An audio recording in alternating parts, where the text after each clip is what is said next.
ಪಹಲ್ಗಾಮನಲ್ಲಿ ಪ್ರವಾಸಿಗರನ್ನ ನಿರ್ದಯವಾಗಿ ಹತ್ಯೆಗೈದ ಉಗ್ರರ ಪೈಶಾಚಿಕ ಕೃತ್ಯವನ್ನ ಖಂಡಿಸಿ ಗೋಕಾಕ್ನಲ್ಲಿ ಪ್ರತಿಭಟನೆ ನಡೆಸಿ ಹಲ್ಲೆಗೊಳಗಾದವರಿಗೆ ಶ್ರದ್ಧಾಂಜಲಿಯನ್ನ ಅರ್ಪಿಸಿದ್ರು.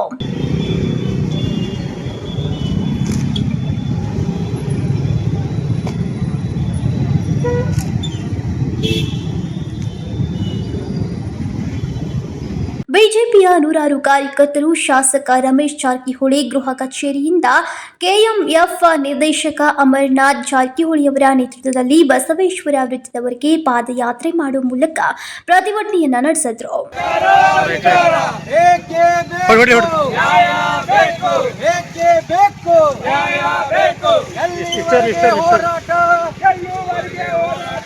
ಏಕಕ್ಕಾಗಿ ಹೋರಾಟ, ಹಿಂದೂಗಳ ಮೇಲೆ ದಾಳಿ ಮಾಡಿದ ಉಗ್ರರಿಗೆ ಹಿಂದೂಗಳ ಮೇಲೆ ದಾಳಿ. ಈ ಸಂದರ್ಭದಲ್ಲಿ ಕರವೇ ತಾಲೂಕಾ ಅಧ್ಯಕ್ಷ ಕಿರಣ್ ಡಮಾಮಗರ್ ಮಾತನಾಡಿ, ಕರ್ನಾಟಕದ ಪ್ರವಾಸಿಗರನ್ನ ಸೇರಿ 28 ಜನರ ಧರ್ಮ ಕೇಳಿ ಹತ್ಯೆ ಮಾಡಿದ್ದು ಪ್ರತಿ ಭಾರತೀಯನಿಗೂ ಅವಮಾನ ಮಾಡಲಾಗಿದೆ. ಇಂಥವರನ್ನ ಮೋದಿ ಸರ್ಕಾರ ಸೆದೆ ಬಡಿದಿದ್ದಾರೆ. ಅದರ ಇನ್ನು ಉಳಿದ ಉಗ್ರರ ಸೆದೆ ಬಡಿಯೋಕೆ ಮೋದಿ ಸರ್ಕಾರ ಮುಂದಾಗಬೇಕು ಎಂದರು. ಹಂತಕರು ಎಲ್ಲೇ ಇದ್ರು, ಯಾವುದೇ ಹುಟ್ಟಿನಲ್ಲಿ ಅಡಗಿದ್ರು ಕೂಡ ಅವನು ಹಿಡಿದ ಸೆರೆ ಬಿಡುವಂತಹ ಕೆಲಸವನ್ನು ಕೇಂದ್ರ ಸರ್ಕಾರ ಮಾಡಿದೆ. ಇವತ್ತಿನ ದಿವಸ ಗೋಕಾಕ್ ನಗರದಲ್ಲಿ ನಾವು ಏನು 28 ಜನ ಹತ್ಯೆಗೊಳಗಾಗಿದ್ರು ಅವರ ಆತ್ಮಕ್ಕೆ ಶಾಂತಿ ಕೋರಿ ಇವತ್ತಿನ ದಿವಸ ಮೌನ ಆಚರಣೆ ಹಾಗೂ ಶ್ರದ್ಧಾಂಜಲಿ ಸಭೆಯನ್ನು ಆಯೋಜಿಸಿದ್ದು.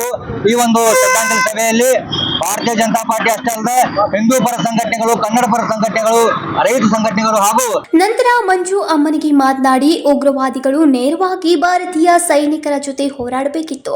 ನಪುಂಸಕರಂತೆ ಪ್ರವಾಸಿಗರ ಹತ್ಯೆ ಮಾಡಬಾರ್ದಿತ್ತು. ಪ್ರವಾಸಿಗರು ಅಮಾಯಕರು, ಅಂತವರ ಮೇಲೆ ಯಾಕೆ ನೇರವಾಗಿ ಸೈನಿಕರ ಜೊತೆ ಮಾಡಿ ಆಗ ತಿಳಿಯತ್ತೆ ಎಂದು ಆಕ್ರೋಶವನ್ನ ವ್ಯಕ್ತಪಡಿಸಿದ್ರು. ಇದು ಅವ್ರ ಜೊತೆ ಮಾಡಿದಂಗ ಡೈರೆಕ್ಟ್ ಯಾರ ಜೊತೆ ಮಾಡ್ಬೇಕು? ಅವ್ರ ಆರ್ಮಿದವ್ರ ಜೊತೆ ಮಾಡ್ಬೇಕು. ಅಮಾಯಕರು ಹೋದವ್ರ ಜೊತೆ ಮಾಡೋಂಗಿಲ್ಲ.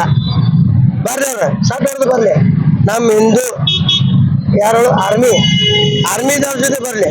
ಬರಂಗಿಲ್ಲ ಅವ್ರ ಗಂಗೆಯವ್ರ ಇಂಥವ್ರ ಮೇಲೆ ಯಾಕೆ ಅಮಾಯಕರ ಮೇಲೆ ಹೋಗ್ತಾರ ಪಾಪ. ಪ್ರವಾಸಿಗರ ಮೇಲೆ ಮಾಡೋಂಗಿಲ್ಲ. ಆರ್ಮಿದವ್ರ ಜೊತೆ ಬರ್ಬೇಕು. ಇನ್ನು ಈ ಸಂದರ್ಭದಲ್ಲಿ ಅನೇಕರು ಉಪಸ್ಥಿತರಿದ್ದರು. ಜೊತೆಗೆ ನೂರಾರು ಮಹಿಳೆಯರು ಸೇರಿ ಹತ್ಯೆಯಾದ ಇತರ ವ್ಯಕ್ತಿಗಳ ಆತ್ಮಕ್ಕೆ ಶಾಂತಿಯನ್ನ ಕೋರಿದ್ರು. Manohar Megeri, KMM Kannada news, Gokak.